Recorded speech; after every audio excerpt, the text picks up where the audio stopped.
Antes de comenzar, si estás escuchando esto, te pido que te tomes un momento para suscribirte y dejar un comentario, porque necesito saber que no estoy solo en este silencio que me rodea, que alguien más comprende lo que significa ser traicionado por la sangre de tu sangre.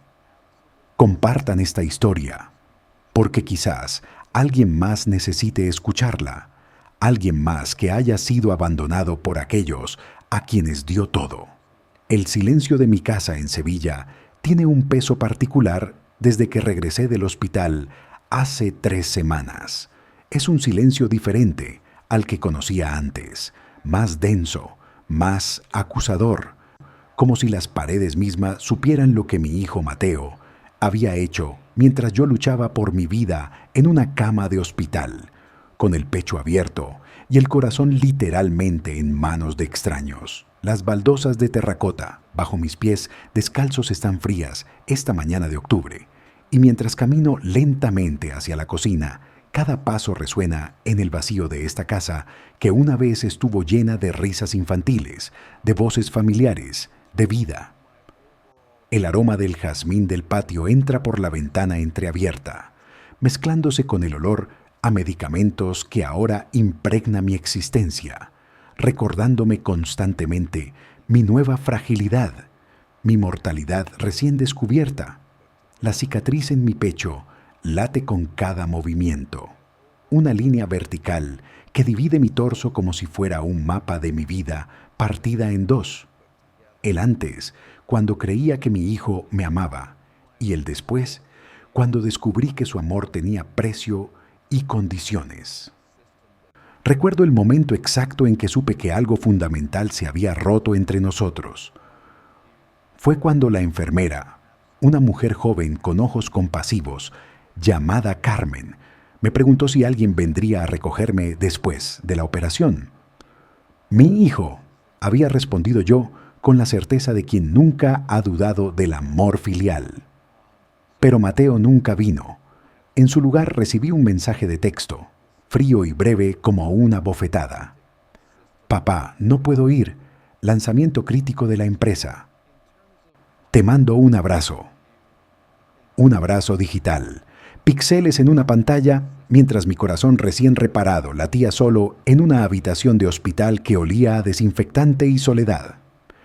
El reloj de péndulo de mi abuelo, ese imponente guardián del tiempo que ha estado en el salón desde antes de que yo naciera, marca cada segundo con una precisión cruel.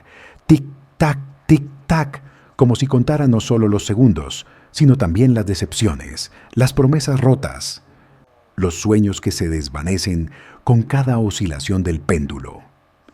Me siento en mi viejo sillón de cuero, el mismo donde solía sentarme con Mateo en mi regazo cuando era pequeño, leyéndole cuentos de aventuras y enseñándole los principios básicos de la ingeniería con bloques de construcción.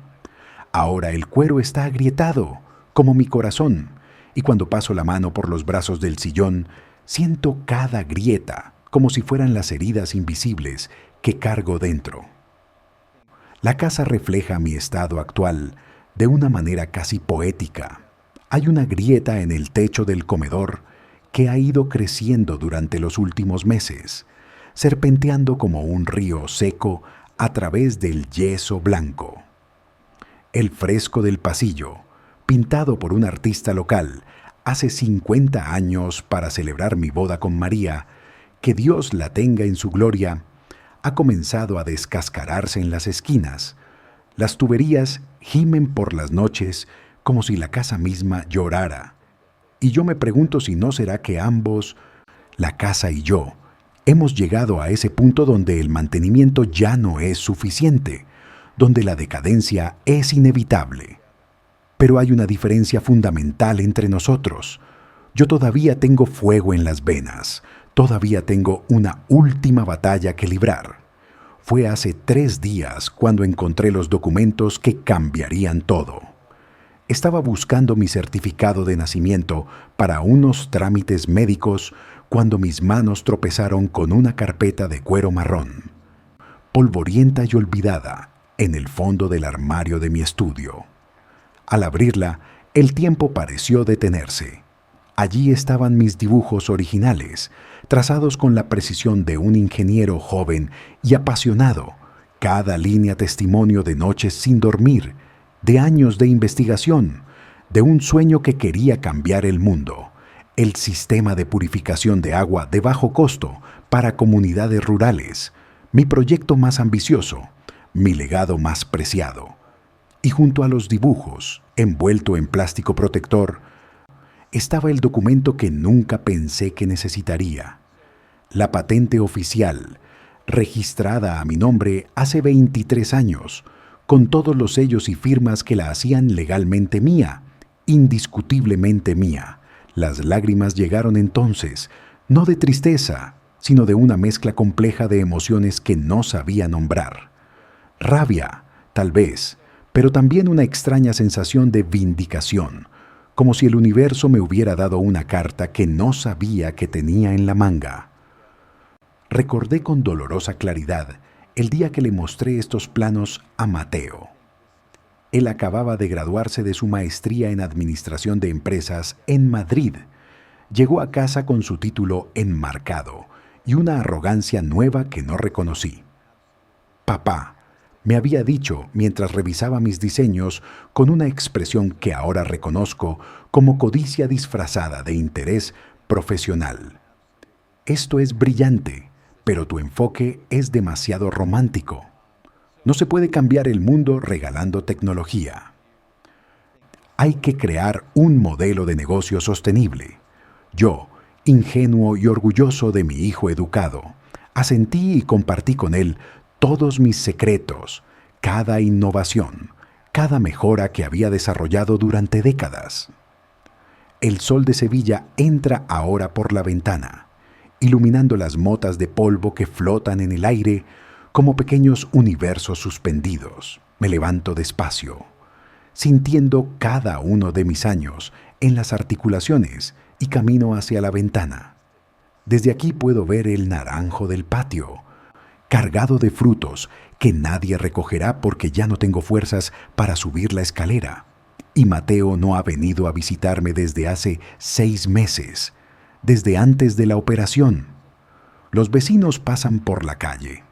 Algunos me saludan con la mano y yo respondo con una sonrisa que no llega a mis ojos.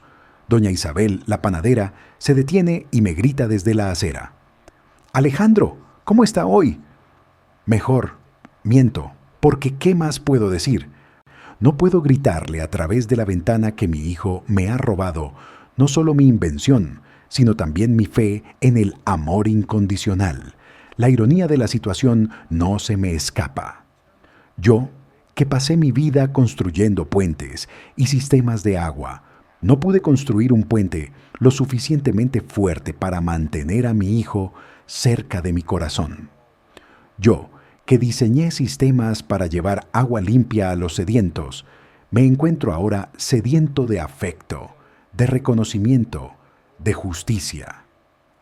Pero hay algo más profundo que la ironía aquí, algo que duele más que la traición misma. Es la realización de que tal vez nunca conocí realmente a mi hijo, que el niño que yo amaba era una construcción de mi imaginación, y el hombre en que se convirtió es un extraño que lleva mi apellido y mi sangre, pero no mi corazón.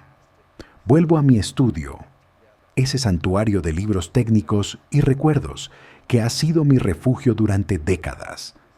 Las estanterías están llenas de manuales de ingeniería, tratados de hidráulica, estudios sobre la crisis del agua en el mundo. En la pared cuelgan fotografías de mis proyectos completados: el acueducto de Carmona que ayudé a restaurar, el sistema de irrigación en Almería, el pozo comunitario en un pueblo de Marruecos que construí durante un año sabático. Cada proyecto una historia, cada fotografía un testimonio de que mi vida tuvo significado más allá de la traición de mi hijo. Pero es la fotografía del centro la que más duele mirar. Mateo y yo en mi taller. Él tendría unos 12 años, ambos inclinados sobre un modelo a escala del sistema de purificación. sus ojos brillantes de admiración, mientras yo explicaba cómo funcionaba cada componente. El teléfono suena, interrumpiendo mis pensamientos. Es Carlos, mi viejo amigo y compañero de universidad, ahora abogado jubilado pero todavía sharp, como una navaja. Alejandro, ¿has visto las noticias? Su voz tiene esa urgencia que reconozco de nuestros días de estudiantes, cuando descubríamos algo importante. No, Carlos, ya sabes que evito las noticias últimamente. Tu hijo, Alejandro, su empresa, Aqua Pure Solutions, acaba de cerrar una ronda de financiación de 20 millones de euros. Están en todos los periódicos económicos. Dice que revolucionará el acceso al agua potable en África y América Latina. El silencio que sigue es tan pesado que puedo escuchar mi propio pulso en los oídos. Alejandro, ¿estás ahí? Sí, Carlos, estoy aquí. ¿Podrías venir a casa? Hay algo que necesito mostrarte. Mientras espero a Carlos, preparo café en la vieja cafetera italiana que María y yo compramos en nuestra luna de miel en Roma. El ritual de preparar café me calma, el sonido del agua hirviendo, el aroma que llena la cocina, el acto simple y honesto de crear algo reconfortante. Pienso en María y en qué diría ella si estuviera aquí. Probablemente me abrazaría y me diría que el perdón es más poderoso que la venganza, pero María nunca vio la frialdad en los ojos de Mateo cuando hablaba de optimizar y monetizar lo que para mí era una misión humanitaria. María murió creyendo que nuestro hijo era bueno, y tal vez esa fue su última bendición, irse antes de ver en qué se había convertido. Carlos llega con su maletín de cuero gastado y esa expresión de seriedad que adoptaba en los tribunales. Nos sentamos en mi estudio, el café humeante entre nosotros, y le muestro los documentos. Sus ojos, todavía agudos detrás de sus gafas de lectura, recorren cada página con la meticulosidad de décadas de práctica legal. Alejandro, dice finalmente, quitándose las gafas y mirándome directamente. Esto es oro puro. La patente está perfectamente registrada. Todos los derechos te pertenecen. Mateo no tiene ninguna base legal para usar esta tecnología sin tu permiso. Pero es mi hijo, Carlos. No, Alejandro. En el momento en que decidió robarte y abandonarte, dejó de actuar como un hijo. Ahora es simplemente alguien que ha cometido un delito contra ti. La conversación con Carlos se extiende durante horas. Me explica las opciones legales, los procedimientos, las implicaciones. Pero más allá de la jerga legal, lo que Carlos me ofrece es algo más valioso: validación. No estás loco por sentirte traicionado, me dice. No eres débil por querer justicia, y no eres mal padre por proteger lo que es tuyo. Sus palabras son como agua en el desierto de mi soledad. Me doy cuenta de que he estado cargando no solo con la traición, sino también con la culpa, preguntándome qué hice mal en la crianza de Mateo para que se convirtiera en esto. Esa noche no puedo dormir. Camino por la casa como un fantasma, tocando objetos que tienen historia, que tienen memoria. El piano que Mateo tocaba de niño, ahora silencioso y desafinado. La mesa del comedor donde celebrábamos las Navidades, ahora demasiado grande para uno solo. Las marcas en el marco de la puerta donde medía su altura cada año, testimonio físico de un crecimiento que no fue solo físico sino también emocional, alejándose de mí con cada centímetro ganado. Me detengo frente al espejo del pasillo y veo a un hombre que no reconozco completamente, más delgado, más frágil, con los ojos hundidos por las noches sin sueño y la preocupación constante. Pero también veo algo más: determinación, esa chispa que me hizo ingeniero, que me hizo soñar con cambiar el mundo, que me hace ahora levantar la barbilla y decidir que no moriré siendo una víctima. El amanecer me encuentra en el patio, sentado en el viejo banco de hierro forjado, donde María y yo solíamos tomar el café de la mañana. Los pájaros comienzan su sinfonía diaria, ajenos a los dramas humanos que se desarrollan bajo sus vuelos. El naranjo susurra con la brisa de la mañana. Y por un momento, solo por un momento, siento paz. No es la paz de la resignación, sino la paz de la decisión tomada. Sé lo que tengo que hacer, y aunque me duele en lo más profundo de mi ser, sé que es lo correcto. No es venganza lo que busco, es justicia. No es destruir a mi hijo lo que quiero, es recuperar mi dignidad, mi legado, mi nombre. Recuerdo una conversación que tuve con Mateo, hace años, cuando todavía era ese niño brillante que me miraba como si yo fuera su héroe. Papá, me había preguntado, ¿por qué no cobras más por tus diseños? Podrías ser rico. Y yo le había respondido, con la ingenuidad de quien cree que está sembrando valores nobles: Hijo, hay cosas más importantes que el dinero. El agua es un derecho humano, no un privilegio. Si puedo ayudar a que una familia tenga agua limpia, esa es mi riqueza.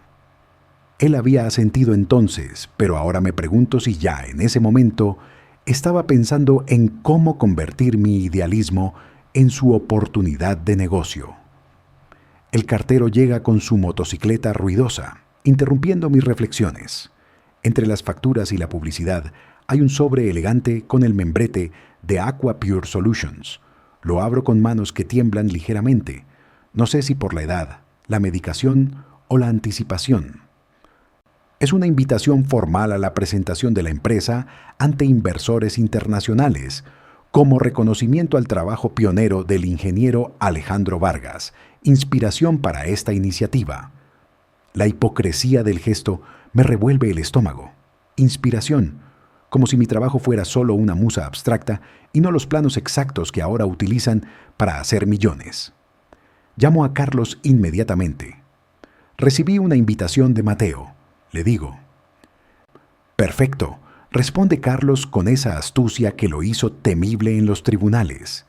Irás, por supuesto, pero no como el padre orgulloso que él espera. Irás como el verdadero dueño de esa tecnología y llevarás contigo algo que él no espera: la verdad documentada. El plan que Carlos esboza es simple pero efectivo. No haremos un escándalo público, no inicialmente. Primero, una carta formal a Mateo y su junta directiva, estableciendo mis derechos de patente. Si no responden adecuadamente, entonces consideraremos otras opciones. Pero Alejandro, añade Carlos con suavidad, debes estar preparado para lo que esto significa. Puede que pierdas a tu hijo para siempre. Carlos, respondo con una voz que no reconozco como mía, ya lo perdí. Lo perdí el día que eligió el dinero sobre mi vida. Los días siguientes pasan en una neblina de preparativos legales y reflexión personal. Organizo todos mis documentos, no solo la patente, sino también los cuadernos de investigación, los prototipos originales que aún guardo en el sótano, las cartas de las comunidades que se beneficiaron de las primeras implementaciones del sistema. Cada pieza de evidencia es un clavo más en el ataúd de la mentira de Mateo. Pero también cada documento es un recordatorio de lo que mi trabajo realmente significaba. No números en una cuenta bancaria, sino vidas mejoradas. Niños que no morirían de enfermedades transmitidas por el agua. Mujeres que no tendrían que caminar kilómetros por agua potable. Una tarde, mientras reviso los documentos, encuentro algo que había olvidado. Una carta que Mateo me escribió cuando tenía 15 años para el Día del Padre.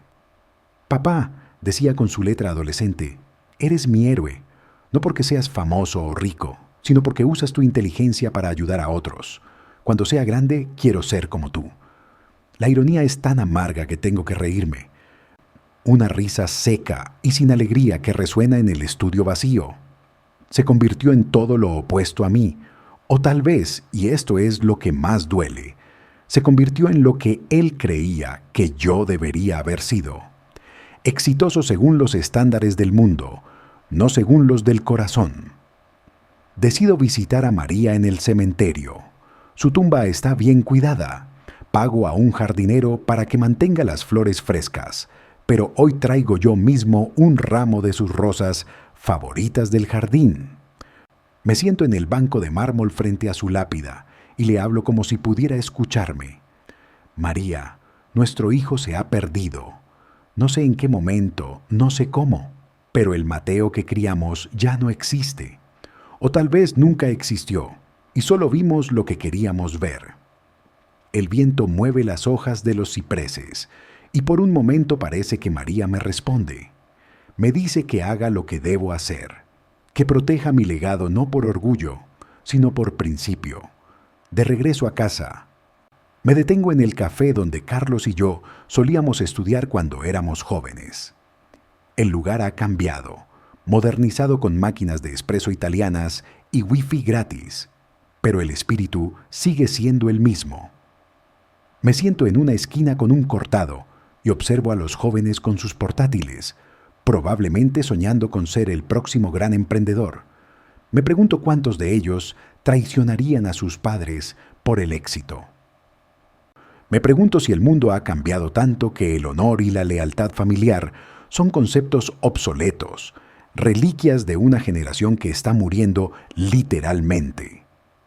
Alejandro, ¿eres tú? La voz me sobresalta. Es Carmen, la enfermera del hospital. Está con su uniforme, probablemente en su descanso. Hola, Carmen, respondo, genuinamente contento de ver un rostro amable. Se sienta conmigo sin que la invite. Esa familiaridad que surge de haber compartido momentos de vulnerabilidad. ¿Cómo está tu corazón?, pregunta, y sé que no se refiere solo al órgano físico. Latiendo, respondo, que ya es más de lo que esperaba. Ella sonríe con tristeza. ¿Tu hijo vino finalmente? La pregunta es inocente pero corta como un cuchillo. No, Carmen, y no vendrá. Pero está bien. He aprendido que hay familia que eliges y familia que te elige a ti.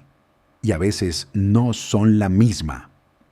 Carmen me cuenta que su propio padre la abandonó cuando era niña, que creció pensando que era su culpa, que no era suficiente para ser amada.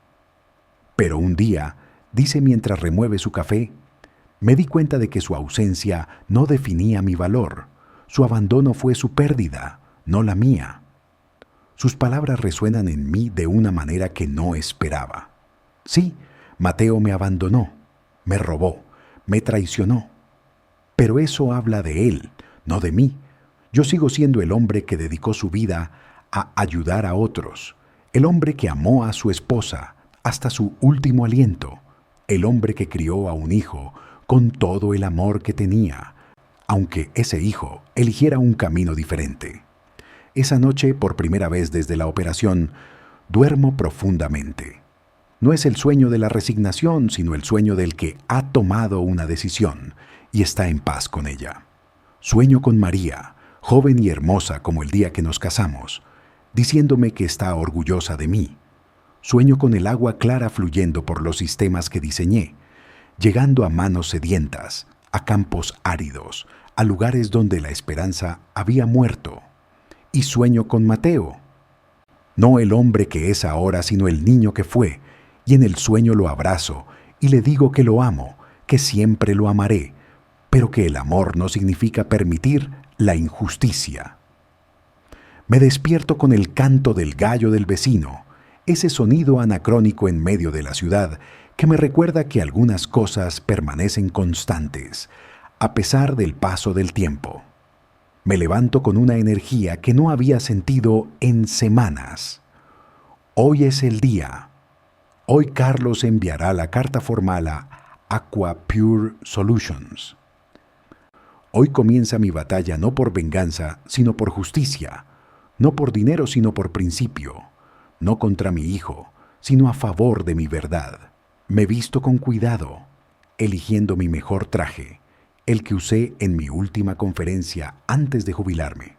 Me miro en el espejo y veo no a una víctima, sino a un guerrero, viejo y cicatrizado, pero no derrotado. Carlos llega temprano con los documentos finales para mi revisión. Nos sentamos en el comedor. Bajo la grieta del techo, que ahora me parece menos una señal de decadencia y más una marca de carácter, como las arrugas en mi rostro. Leo cada palabra de la carta con atención. Es profesional pero firme, estableciendo claramente mis derechos de propiedad intelectual, el uso no autorizado de mi patente y las demandas específicas, reconocimiento público de mi autoría, compensación por el uso de la tecnología y un porcentaje de las ganancias futuras que será donado a organizaciones que trabajan por el acceso universal al agua potable. No pido la destrucción de la empresa ni la ruina de Mateo. Pido justicia y reconocimiento. ¿Estás seguro?, pregunta Carlos una última vez. Nunca he estado más seguro de algo en mi vida. Respondo, y es verdad. La claridad que siento es casi física, como si me hubieran quitado un peso de los hombros que no sabía que estaba cargando. Carlos asiente y guarda los documentos en su maletín. La carta será enviada esta tarde por correo certificado. Mateo la recibirá mañana por la mañana. Bien, digo, y la palabra sale de mi boca como una exhalación de años de silencio. Después de que Carlos se va, salgo al patio. El naranjo está lleno de frutos maduros y decido que hoy, a pesar del dolor en mis articulaciones, voy a recoger algunos.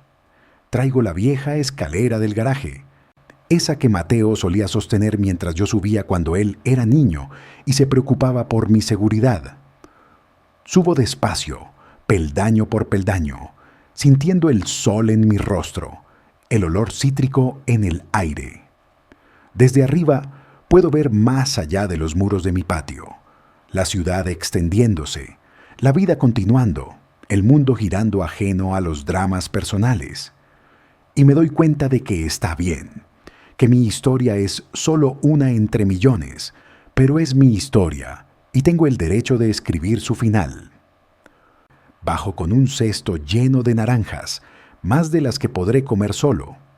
Decido llevarle algunas a doña Isabel, la panadera y a otros vecinos. Mientras camino por el barrio repartiendo naranjas y sonrisas, siento una ligereza que no había experimentado en mucho tiempo.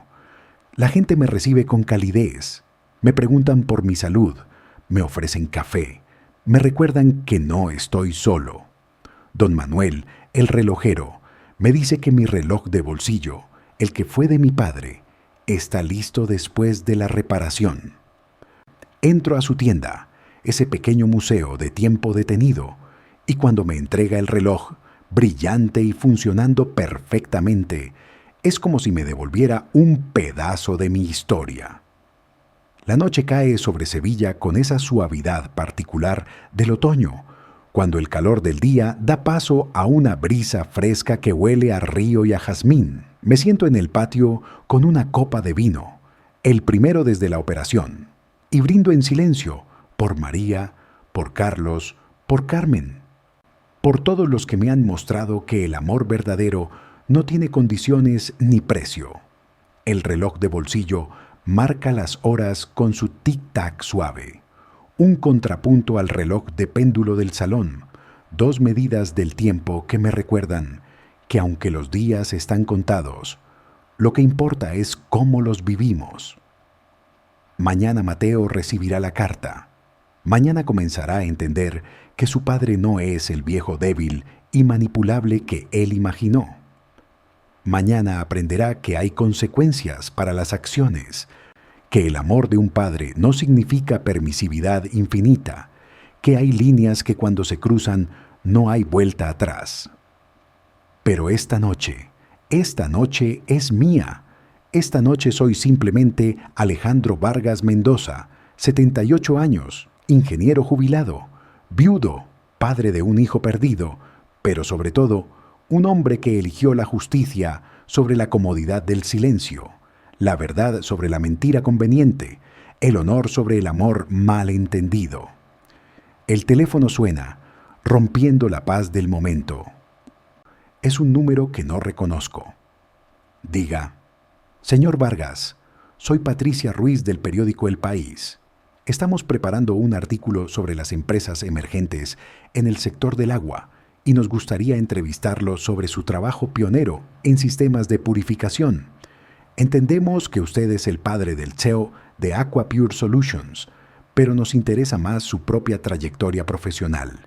La ironía del momento es casi poética. Señorita Ruiz, respondo con una calma que me sorprende.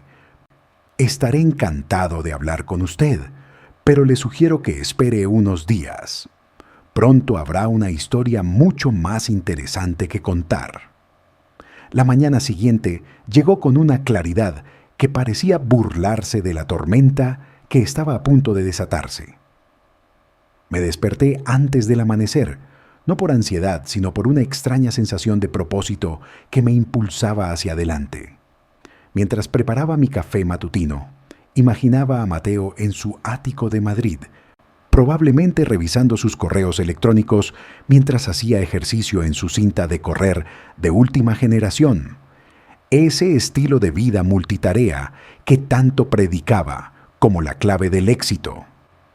No sabía que entre esos correos rutinarios había una bomba a punto de explotar, una verdad que no podría ignorar ni delegar en sus asistentes. El correo certificado requeriría su firma personal. Sus propias manos tocarían el sobre que contenía mi demanda de justicia, y por un momento, solo por un momento, tendría que enfrentarse a la realidad de lo que había hecho. El teléfono comenzó a sonar a las 10:17 de la mañana. Lo sé porque estaba mirando el reloj de péndulo cuando la primera llamada rompió el silencio.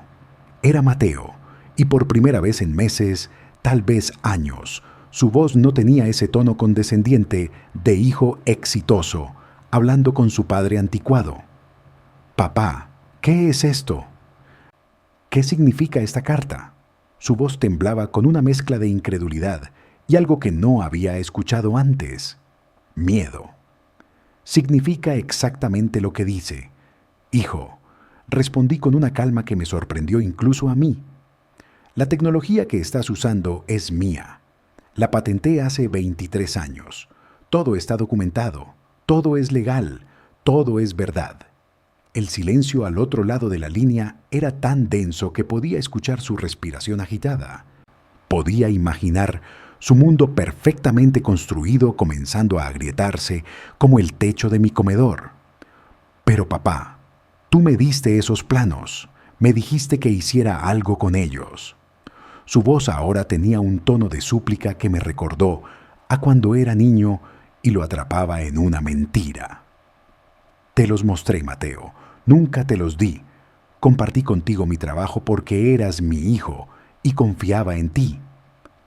Pero nunca te di permiso para robármelos y ciertamente nunca te di permiso para abandonarme cuando más te necesitaba». «¿Esto es por la operación?». «Papá, te expliqué, tenía compromisos importantes». «No, Mateo». Lo interrumpí, sintiendo cómo años de palabras no dichas finalmente encontraban su camino. Esto es sobre el respeto, sobre la decencia básica, sobre reconocer que todo lo que tienes lo construiste sobre el trabajo de otro, sobre mi trabajo. Y ni siquiera tuviste la cortesía de reconocerlo públicamente o la humanidad de visitarme cuando literalmente me abrieron el pecho. La conversación continuó durante casi una hora, con Mateo alternando entre la negación, la ira, la negociación y algo que casi parecía remordimiento, aunque con él nunca se podía estar seguro de que era genuino y que era estrategia. Me ofreció dinero, mucho dinero, para que puedas vivir cómodamente tus últimos años, dijo, y la frialdad de esa frase, la implicación de que mis días estaban contados y por lo tanto mi lucha era inútil, me confirmó que había tomado la decisión correcta. «No quiero tu dinero, Mateo. Quiero mi nombre en mi trabajo. Quiero que el mundo sepa que el sistema que estás vendiendo como tu innovación es el resultado de décadas de mi investigación. Y quiero que las ganancias ayuden a aquellos que realmente necesitan agua. no a llenar las cuentas bancarias de inversores que nunca han conocido la sed. Colgué antes de que pudiera responder, no por crueldad, sino por autopreservación. Cada palabra suya era como una pequeña puñalada, recordándome al niño que había perdido, no a la muerte, sino a algo peor, la codicia. Me senté en mi sillón de cuero agrietado y lloré, no lágrimas de tristeza, sino de liberación, como si cada lágrima fuera un peso que finalmente podía soltar. El reloj de péndulo continuaba su marcha inexorable, tic-tac, tic-tac, y me di cuenta de que el tiempo no se detiene por nuestros dramas personales, que la vida continúa independientemente de si elegimos vivirla como víctimas o como protagonistas de nuestra propia historia. Carlos llegó esa tarde con noticias que no esperaba. Alejandro, he recibido una llamada del departamento legal de Aqua Pure Solutions. Quieren reunirse, negociar. Pero hay algo más interesante. También recibí una llamada de Patricia Ruiz, la periodista. Parece que alguien dentro de la empresa le filtró información sobre la disputa de la patente. La historia saldrá en el periódico pasado mañana, con o sin nuestra participación. La noticia me golpeó de manera inesperada. Una cosa era enfrentar a Mateo en privado. Otra muy distinta era que nuestra disputa familiar se convirtiera en espectáculo público. Pero Carlos, con esa sabiduría que dan los años de navegar las aguas turbias del sistema legal, me tranquilizó. Alejandro, la verdad no necesita esconderse. Si la historia va a salir, mejor que salga con tu versión, con tu voz, con tu verdad. Esa noche no pude dormir, pero no por ansiedad, sino por una energía extraña que me recorría. Me levanté y fui a mi estudio, donde comencé a escribir, no una carta legal ni un comunicado de prensa, sino la historia real de mi invención. Escribí sobre las comunidades que había visitado en África durante mi año sabático, sobre los niños con vientres hinchados por parásitos del agua contaminada, sobre las madres que caminaban horas bajo el sol abrasador, solo para traer agua que sabían que enfermaría a sus hijos, pero que no tenían otra opción. Escribí sobre las noches de insomnio, diseñando y rediseñando el sistema, sobre los fracasos y los pequeños triunfos, sobre el momento eureka cuando finalmente logré crear un sistema que era efectivo, económico y mantenible con recursos locales. Escribí hasta que el sol comenzó a asomar por la ventana, tiñendo mi estudio de dorado. Y cuando terminé, tenía no solo un documento, sino un testamento, una declaración de por qué mi trabajo importaba más allá del dinero. La reunión con los abogados de Aqua Pure Solutions fue en un hotel del centro de Sevilla, terreno neutral, aunque nada sobre esta situación era neutral. Entré a la sala de conferencias con Carlos a mi lado, mi carpeta de cuero bajo el brazo, la misma que había guardado mis sueños durante décadas. Del otro lado de la mesa había 3 abogados de trajes caros y expresiones cuidadosamente neutras, pero no Mateo. Su ausencia gritaba más fuerte que cualquier palabra. Señor Vargas, comenzó el abogado principal, un hombre de mediana edad, con ojos fríos como el acero. Estamos aquí para encontrar una solución amigable a esta situación. No hay nada amigable en el robo, respondí, sorprendiéndome a mí mismo con la firmeza de mi voz. Pero sí hay espacio para la justicia. La negociación duró horas, con ofertas y contraofertas, volando sobre la mesa pulida como pájaros de papel. Me ofrecieron un pago único, luego regalías, luego un puesto honorario en la empresa. Cada oferta venía con condiciones: silencio, discreción, la promesa de no hablar públicamente sobre el origen de la tecnología. Con cada oferta, mi resolución se fortalecía. No estaba aquí para ser comprado ni silenciado. Estaba aquí para reclamar no solo mi invención, sino mi historia, mi narrativa, mi verdad. Caballeros, dije finalmente, cuando quedó claro que estábamos girando en círculos. Mi demanda es simple y no negociable: reconocimiento público de mi autoría, mi nombre en todas las patentes derivadas y el 30% de las ganancias destinadas a un fondo para proyectos de agua en comunidades necesitadas, administrado por una organización independiente. No es negociable. Los abogados se miraron entre sí y el principal sacó su teléfono. «Necesito hacer una llamada», dijo, y salió de la sala.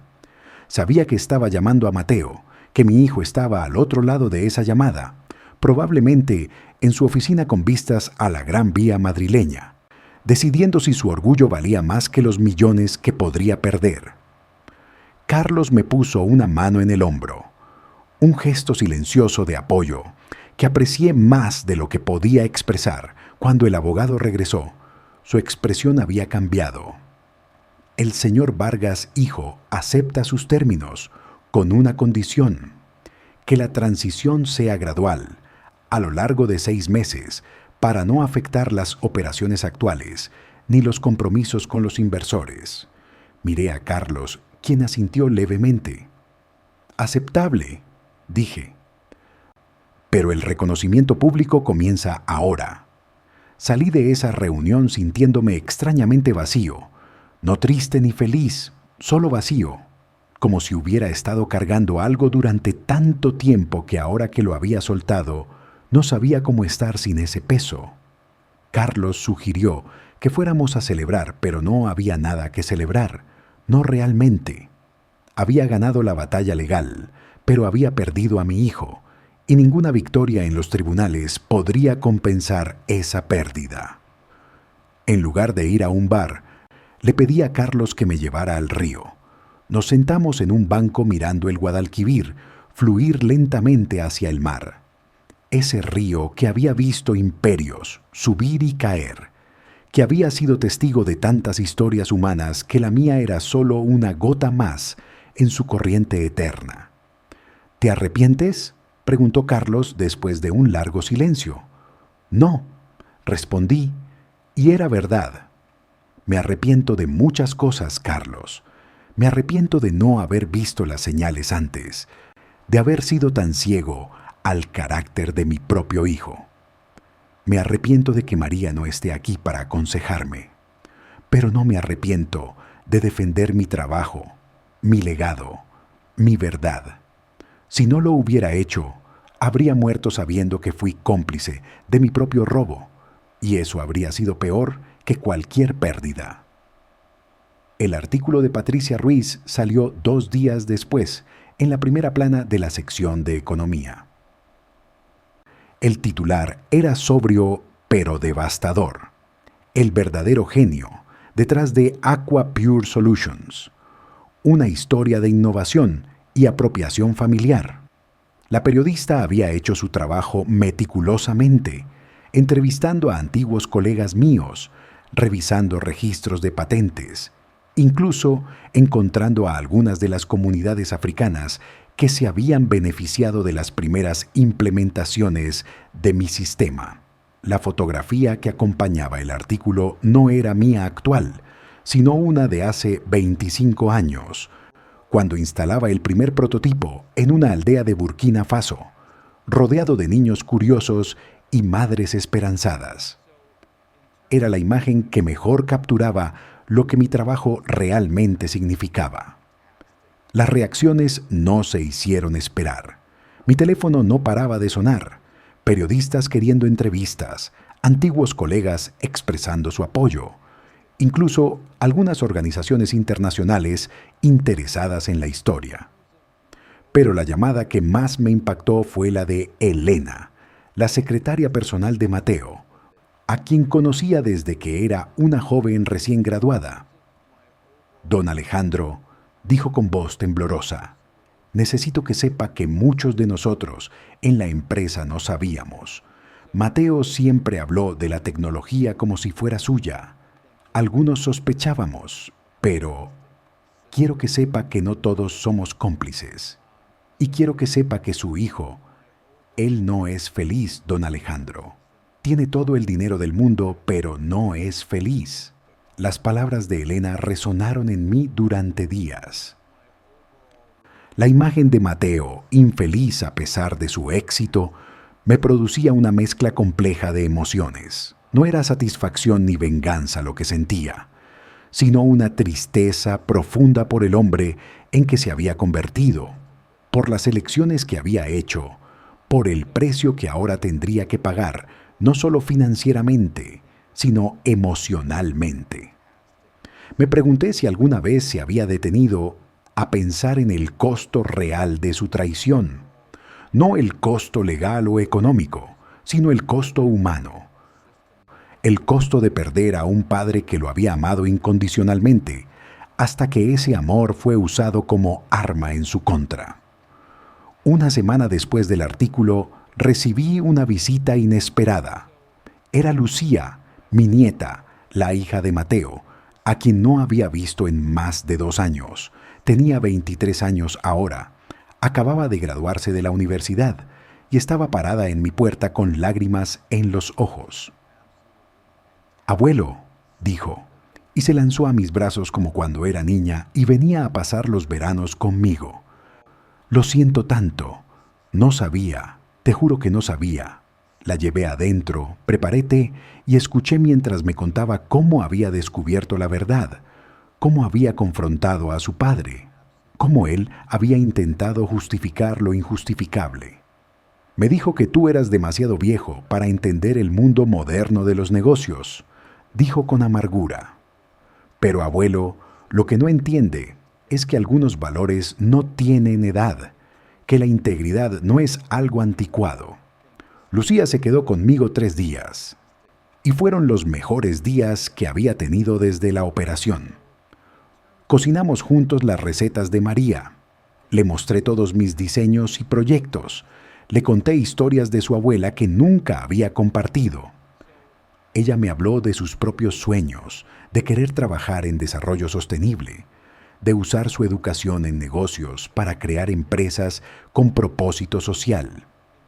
«Quiero ser como tú, abuelo, no como papá», dijo una noche mientras cenábamos en el patio bajo las estrellas. «Quiero que mi trabajo signifique algo más que números en una cuenta bancaria». En ella vi la redención que Mateo nunca me daría, la continuación de un legado que había temido perdido. El día que Lucía se fue, me dejó una carta de Mateo. «No la he leído», me dijo, «pero papá me pidió que te la diera personalmente». Esperé hasta estar solo para abrirla, sentado en mi estudio, con el sol de la tarde filtrándose por la ventana. La letra de Mateo, siempre tan precisa y controlada, parecía temblorosa. «Papá», comenzaba, «no espero tu perdón ni lo merezco. Solo quiero que sepas que el éxito que tanto perseguí resulta estar vacío sin tu aprobación. He ganado millones, pero he perdido lo único que el dinero no puede comprar: tu respeto y tu amor. La empresa implementará todos tus términos. Tu nombre estará en todo. El fondo para las comunidades necesitadas será establecido como solicitaste. No es suficiente, lo sé, pero es lo único que puedo hacer ahora. Tu hijo que no supo ser hijo, Mateo». Leí la carta 3 veces, buscando algo entre líneas, alguna manipulación oculta, alguna estrategia, pero solo encontré lo que parecía ser arrepentimiento genuino, aunque tardío. No respondí inmediatamente. Necesitaba tiempo para procesar lo que sentía, para decidir si había espacio en mi corazón para algún tipo de reconciliación, o si algunas heridas eran demasiado profundas para sanar.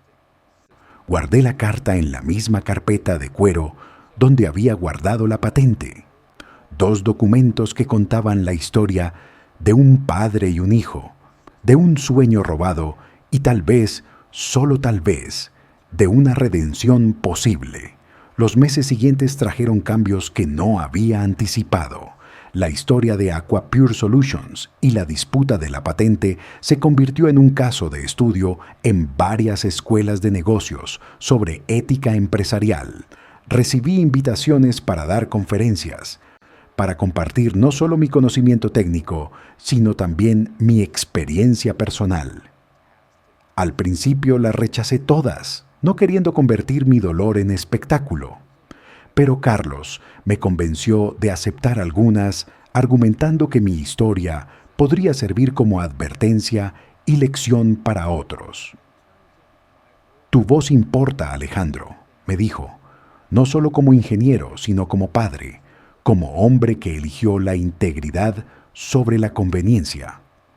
La primera conferencia fue en la Universidad de Sevilla, en el mismo auditorio donde había dado clases décadas atrás.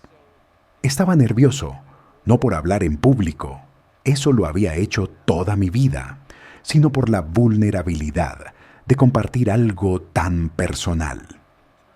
Pero cuando vi el auditorio lleno de jóvenes rostros expectantes, cuando vi a Lucía en la primera fila sonriéndome con orgullo, encontré mi voz.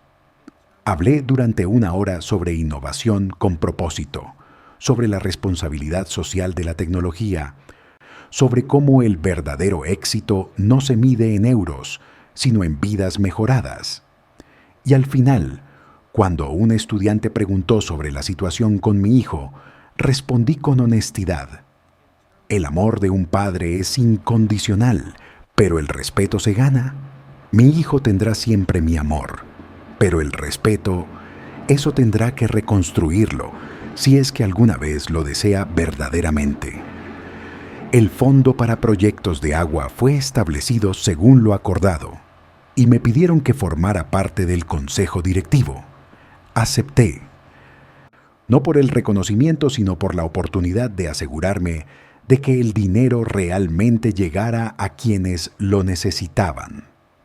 La primera reunión del consejo fue emotiva.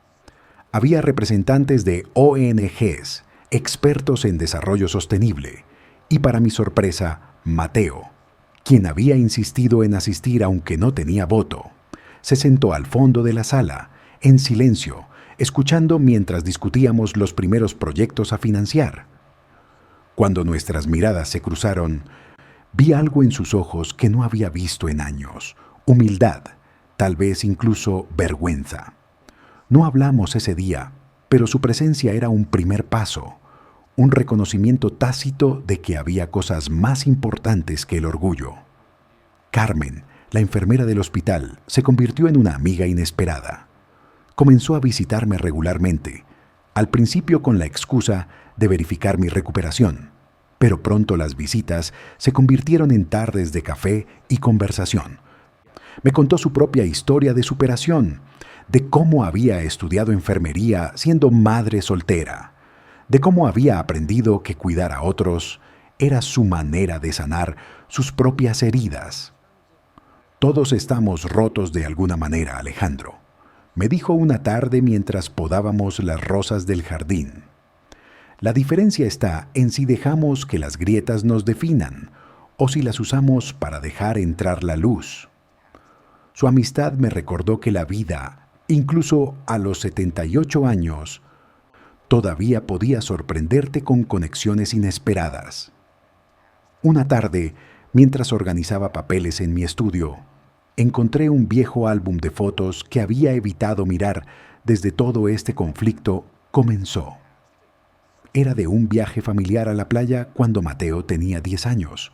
En las fotos se nos veía felices, construyendo castillos de arena.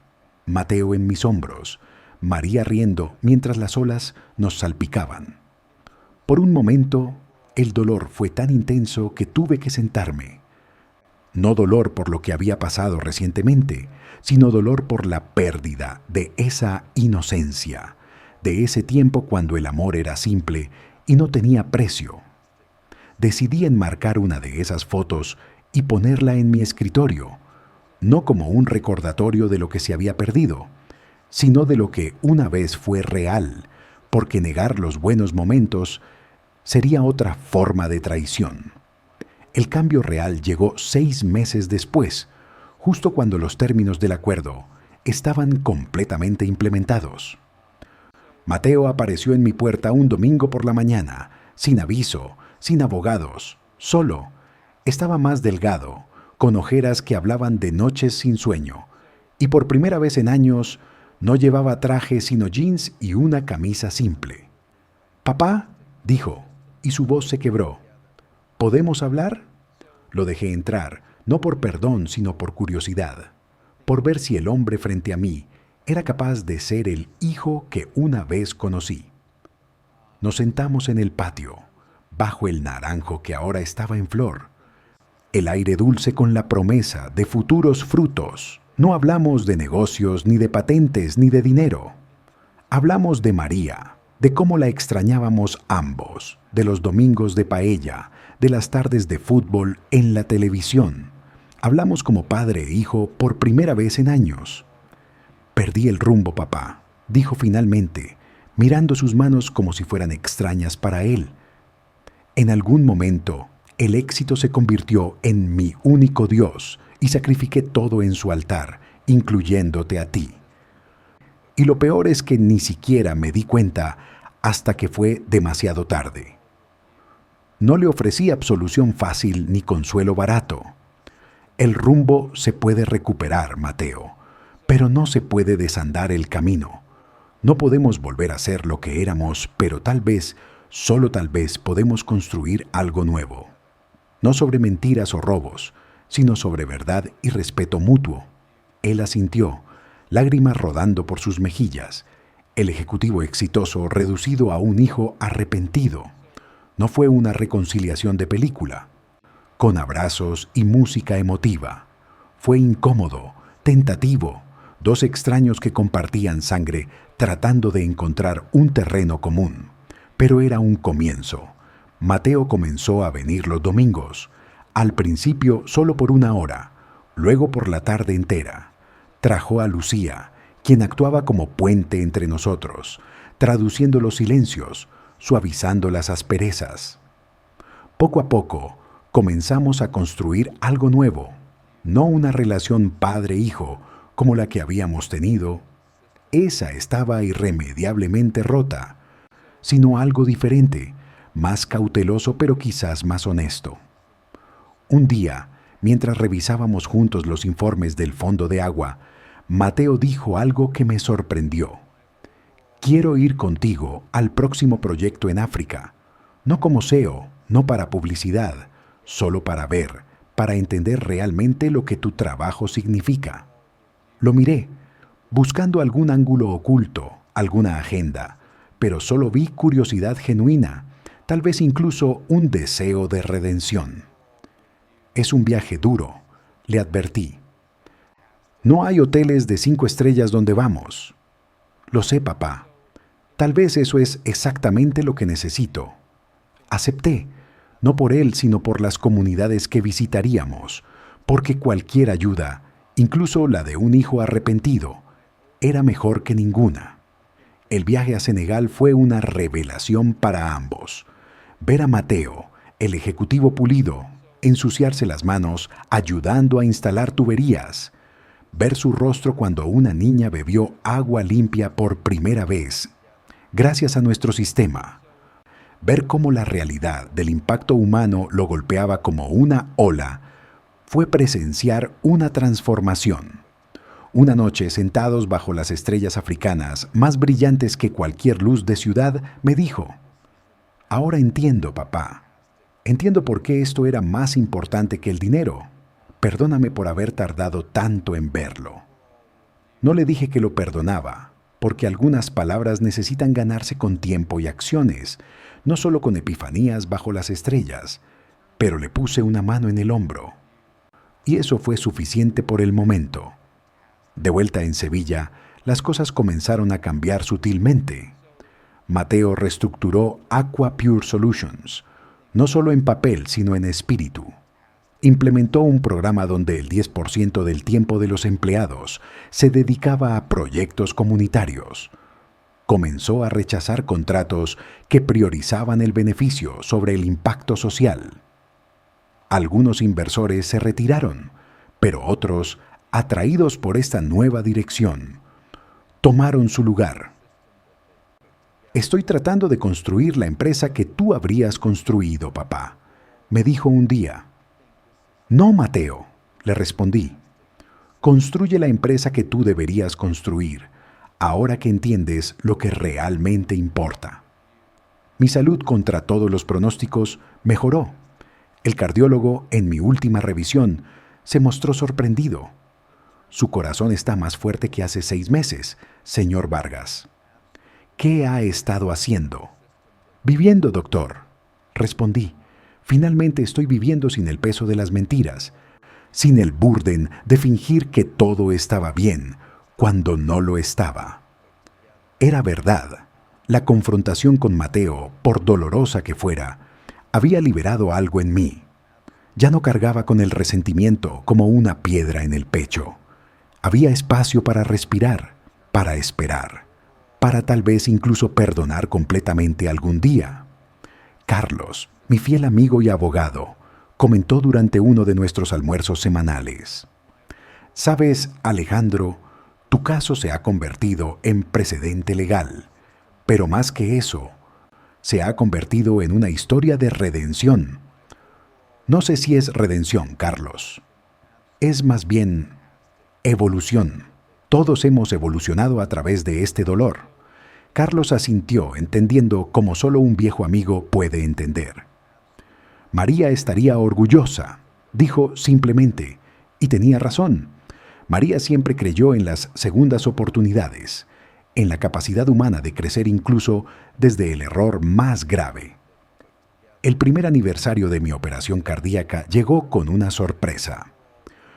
Mateo organizó una cena familiar, no en un restaurante elegante, sino en mi casa, cocinando él mismo la paella como yo le había enseñado cuando era niño. Invitó a Carlos, a Carmen, a algunos vecinos que habían sido mi apoyo durante los momentos difíciles. Cuando llegó el momento de los brindis, se levantó con su copa de vino y dijo: «Hace un año fallé como hijo de la manera más fundamental posible. No estuve ahí cuando mi padre me necesitaba porque estaba cegado por la ambición. Pero mi padre me enseñó algo más valioso que cualquier patente o tecnología. Me enseñó que nunca es tarde para hacer lo correcto, que la integridad vale más que el éxito y que el amor verdadero no se mide en palabras, sino en acciones. Papá, este año has sido mi maestro nuevamente, enseñándome las lecciones que debí aprender hace mucho tiempo. Por ti, papá, y por las segundas oportunidades». No pude responder inmediatamente, la emoción cerrando mi garganta.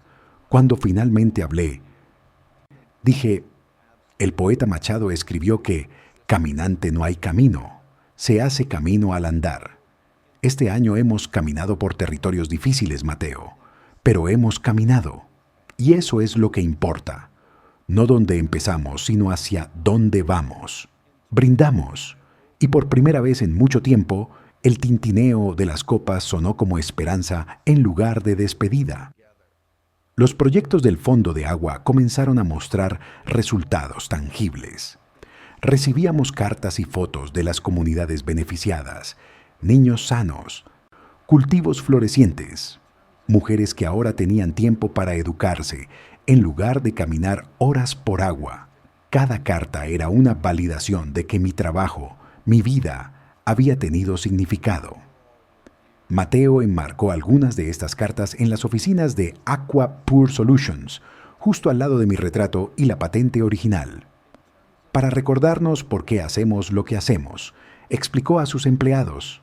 Era un gesto pequeño pero significativo. Un reconocimiento público no solo de mi contribución técnica, sino de la filosofía detrás de ella. Lucía se graduó con honores y, para sorpresa de todos, rechazó ofertas de grandes corporaciones para trabajar en el Fondo de Agua. «Quiero aprender desde la base, abuelo», me dijo. «Quiero entender el trabajo real antes de pretender dirigirlo». La vi crecer profesionalmente, aplicando sus conocimientos de negocios, pero siempre con el enfoque humano que había aprendido en nuestras conversaciones. Ella se convirtió en el puente no solo entre Mateo y yo, sino entre 2 generaciones de pensamiento, combinando la innovación moderna con los valores tradicionales de servicio y propósito. Una tarde, mientras podaba las rosas en el jardín, Mateo apareció con una caja de documentos. «Papá, he estado pensando. La empresa debería llevar tu nombre, no el mío. Vargas Water Solutions. Es lo correcto». Lo miré, sorprendido por el gesto. «No, Mateo. Aquapur está bien. Lo importante no es el nombre en la puerta, sino el trabajo que se hace adentro. Además», añadí con una sonrisa pequeña, «ya tengo mi nombre donde importa. En la patente, en los corazones de las personas que ayudamos, en la historia que ahora todos conocen. No necesito más monumentos que esos». El segundo verano después de la operación trajo una ola de calor brutal a Sevilla. La ciudad parecía derretirse bajo el sol implacable, y yo pasaba las tardes en el patio, bajo la sombra del naranjo, ahora más frondoso que nunca, gracias a los cuidados de Mateo, quien había tomado la costumbre de venir los sábados por la mañana para ayudar con el jardín. Era durante estas sesiones de jardinería cuando teníamos nuestras mejores conversaciones, las manos en la tierra, sin la presión de mirarnos directamente a los ojos, dejando que las palabras fluyeran con la naturalidad del agua encontrando su nivel. ¿Sabes qué es lo más irónico de todo esto? «Papá», me dijo un sábado mientras trasplantábamos unos geranios, «que al robarte, me robé a mí mismo la oportunidad de aprender realmente de ti. Si hubieras sido paciente, si hubieras sido honesto, habrías compartido conmigo no solo la tecnología, sino la sabiduría detrás de ella. Habría entendido que el verdadero valor no estaba en la patente, sino en el proceso, en el propósito, en el porqué detrás del qué». Asentí, apreciando su reflexión. «La impaciencia es el enemigo del aprendizaje real, hijo. Pero aquí estás ahora aprendiendo, y eso es lo que cuenta». Carmen se había convertido en una presencia regular en mi vida, y debo admitir que su compañía había traído una luz que no sabía que necesitaba. No era romance. Éramos demasiado viejos y sabios para esas complicaciones, pero era algo igualmente valioso, compañerismo genuino. Ella me acompañaba a las citas médicas, yo la acompañaba a sus clases de pintura en el Centro Cultural. Descubrimos que compartíamos un amor por la poesía de Lorca y las tardes de jazz en el pequeño bar cerca de la catedral. «Alejandro», me dijo una tarde mientras tomábamos té en mi patio, «has construido algo hermoso de las ruinas. No muchos pueden hacer eso». «No fueron ruinas, Carmen», respondí. «Fueron cimientos. A veces necesitas demoler para construir algo mejor». El tercer proyecto del fondo, una instalación completa de sistemas de purificación en 3 aldeas de Guatemala, requería supervisión personal. A pesar de mis casi 80 años, insistí en ir. Mateo protestó preocupado por mi salud, pero Lucía me apoyó. «El abuelo necesita ver su trabajo en acción», defendió. «Es su combustible». Así que fuimos los 3 generaciones de los Vargas, a las montañas de Guatemala. Ver a los niños indígenas beber agua limpia por primera vez, ver a las madres llorar de gratitud, ver a Mateo genuinamente conmovido hasta las lágrimas, fue un momento de círculo completo. Mi trabajo, robado y recuperado, transformado y redimido, estaba finalmente cumpliendo su propósito original. Durante ese viaje, mientras estábamos sentados en una simple casa de adobe, compartiendo una comida con la familia local que nos había acogido, Mateo dijo algo que me llegó al corazón. «Papá, he estado pensando en vender mi parte de la empresa». Lo miré, sorprendido y algo alarmado. «No para retirarme», aclaró rápidamente, «sino para crear algo nuevo, algo construido desde el principio con los valores correctos. Quiero empezar de cero, pero esta vez contigo como mentor real, si me aceptas». Era una propuesta radical, un verdadero borrón y cuenta nueva. «Déjame pensarlo», respondí. aunque en mi corazón ya sabía la respuesta. De vuelta en Sevilla, la noticia de la posible venta de Aqua Pure Solutions causó revuelo en el mundo empresarial, pero Mateo estaba decidido. Encontró compradores que se comprometieron a mantener la misión social de la empresa, negoció protecciones para los empleados y se aseguró de que el fondo de agua continuara recibiendo su porcentaje. Cuando todo estuvo dicho y hecho, Mateo había renunciado a millones, pero había ganado algo invaluable, un nuevo comienzo. ¿Estás seguro?, le pregunté la noche antes de firmar los papeles finales. Nunca he estado más seguro de nada, papá. El dinero que pierdo no es nada comparado con lo que gano. La oportunidad de hacer las cosas bien esta vez. La nueva empresa que Mateo insistió en llamar Vargas Hijo, Soluciones de Agua Sostenible, comenzó humildemente en un pequeño local cerca de mi casa. Era surreal ver a mi hijo, el que había estado acostumbrado a oficinas de cristal y acero, trabajando en un espacio modesto con solo 3 empleados. Pero había algo diferente en sus ojos, una chispa que no había visto desde que era joven. Propósito genuino. Yo iba cada mañana, no como empleado, sino como consultor, mentor, padre. Trabajábamos codo a codo, él aportando su conocimiento de negocios modernos, yo mi experiencia técnica y mi red de contactos en comunidades necesitadas. El día que instalamos nuestro primer sistema bajo la nueva empresa, en un pequeño pueblo de Huelva, fue emotivo. No había prensa, no había inversores, solo nosotros y la comunidad. Cuando el agua limpia fluyó por primera vez, una anciana se acercó a nosotros y dijo: «Dios los bendiga. Mi nieta no tendrá que sufrir como yo sufrí». Mateo me miró y vi que finalmente, completamente, entendía. No era sobre nosotros, nunca lo había sido. Era sobre ellos, sobre las vidas que podíamos tocar, sobre el legado real que dejamos en el mundo. Carlos, siempre el observador astuto, comentó durante una cena: ¿sabes qué es lo más extraordinario de toda esta historia, Alejandro? Que al final ganaron todos. Tú recuperaste tu dignidad y tu trabajo. Mateo encontró su alma.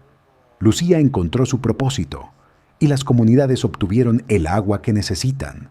Es raro ver un conflicto resolverse así. Tenía razón, por supuesto. Lo que había comenzado como una traición devastadora se había transformado en una oportunidad de crecimiento para todos nosotros. Mi salud milagrosamente se mantuvo estable. El cardiólogo bromeaba que el trabajo me mantenía joven. Pero yo sabía la verdad. Era el propósito renovado, las relaciones sanadas, la paz interior que había encontrado. No era que hubiera perdonado completamente todo. Algunas heridas dejan cicatrices permanentes, pero había elegido construir sobre las cenizas en lugar de quedarse sentado en ellas. Cada día era un regalo, especialmente ahora que tenía con quien compartirlo significativamente. Una tarde, mientras revisaba los planos para un nuevo proyecto, Mateo entró a mi estudio con una expresión extraña. «Papá, hay algo que necesito mostrarte». Sacó un cuaderno viejo, uno que reconocí inmediatamente. Era mi diario de investigación de hace 30 años, donde había documentado mis primeros experimentos con purificación de agua. «Lo he guardado todos estos años», confesó. «Incluso cuando estaba robándote, no pude deshacerme de él. Era como si una parte de mí supiera que estaba mal, que necesitaba preservar algo del verdadero tú, del verdadero nosotros». Tomé el cuaderno con manos temblorosas, hojeando páginas llenas de mi letra joven, diagramas entusiastas, notas al margen sobre posibles mejoras. Era como sostener una cápsula del tiempo de mis sueños originales. «Hay más», continuó Mateo. Se fue y regresó con una caja. Dentro había fotos, cartas, pequeños recuerdos de nuestra vida familiar que pensé que se habían perdido. «Los guardé todos, papá. Incluso en mi peor momento, No pude deshacerme de estos recuerdos. Tal vez una parte de mí siempre supo que querría encontrar el camino de vuelta a casa.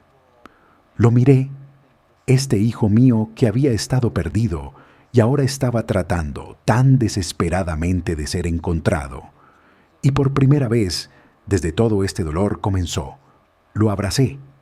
No fue un abrazo de perdón completo, eso todavía necesitaría tiempo, pero fue un abrazo de reconocimiento. Reconocimiento de su esfuerzo, de su cambio, de su humanidad imperfecta pero en evolución. El otoño trajo noticias que me llenaron de orgullo. Lucía había sido seleccionada para dirigir un proyecto importante del fondo en India. Sería su primera asignación grande en solitario y estaba nerviosa. ¿Y si fallo, abuelo? ¿Y si no soy tan buena como tú y papá piensan? La senté en el mismo sillón donde solía sentarse su padre cuando era niño y le dije: el fracaso no es caer, Lucía. El fracaso es no levantarse.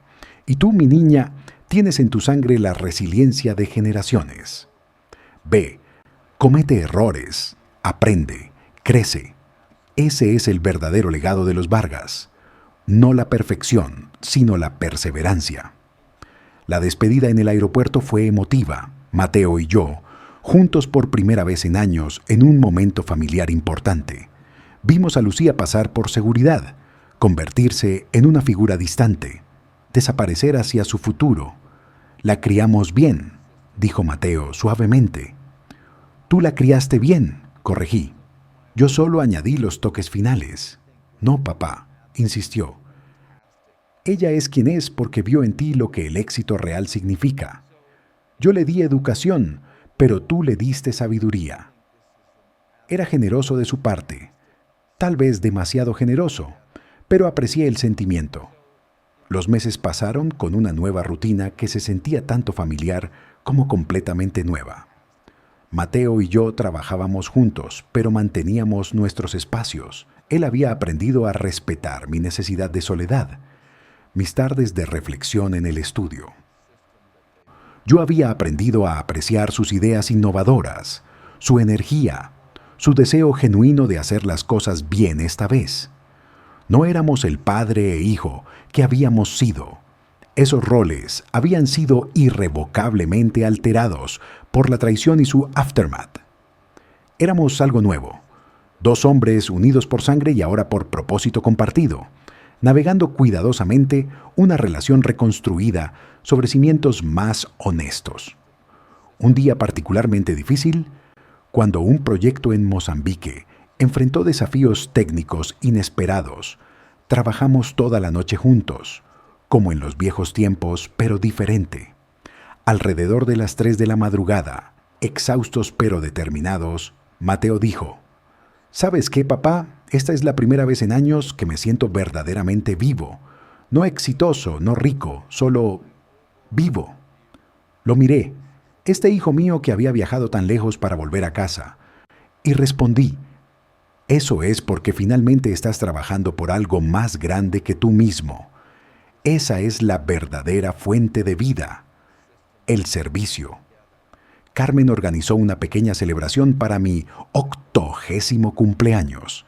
Insistí en que no quería nada grande, pero ella ignoró mis protestas con esa determinación suave que la caracterizaba.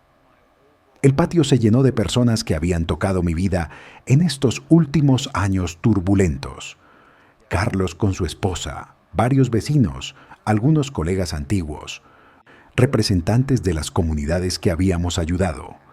Pero el momento más conmovedor fue cuando Mateo se levantó para hablar. No dio un discurso preparado, sino que habló desde el corazón sobre el viaje que habíamos recorrido, sobre las lecciones aprendidas a través del dolor, sobre el padre que casi perdió y que estaba agradecido de estar redescubriendo. Mi padre me enseñó muchas cosas cuando era niño, dijo Mateo, su voz temblando ligeramente. Me enseñó matemáticas, física, ingeniería. Pero las lecciones más importantes vinieron después, cuando pensé que ya sabía todo. Me enseñó que la integridad no tiene precio, que el perdón es un proceso, no un momento, que nunca es tarde para cambiar de rumbo. Me enseñó que el éxito verdadero no se mide en lo que acumulas, sino en lo que contribuyes. Y me enseñó que el amor de un padre puede sobrevivir incluso a la traición más profunda, no intacto, pero sí transformado en algo más complejo y quizás más real. Las lágrimas corrían libremente por mi rostro mientras escuchaba. Cuando me tocó responder, me levanté lentamente, sintiendo el peso de mis 80 años, pero también la ligereza de un corazón, finalmente en paz. Cuando era joven, comencé. Creía que mi legado serían mis inventos, mis sistemas de agua, las soluciones técnicas a problemas humanos. Pero ahora, al final de mi vida, entiendo que el verdadero legado no es lo que construyes con tus manos, sino lo que siembras en los corazones. Mi hijo se perdió, sí, pero encontró su camino de vuelta. Mi nieta está continuando el trabajo con su propia visión. Y las comunidades que servimos no solo reciben agua, sino esperanza. Ese es mi verdadero legado. La velada continuó hasta tarde, con historias, risas, incluso algunas lágrimas.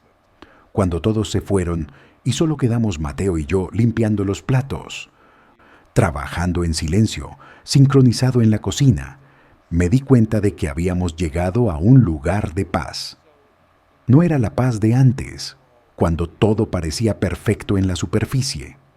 Era una paz ganada a través del conflicto, forjada en el fuego de la verdad, templada por el tiempo y el esfuerzo mutuo. Era una paz que reconocía las cicatrices, pero elegía ver también la sanación. Esa noche, antes de que Mateo se fuera, me entregó un sobre. «No lo abras hasta que me vaya», pidió. Esperé hasta estar solo en mi estudio, con solo la luz de la lámpara de escritorio iluminando el sobre.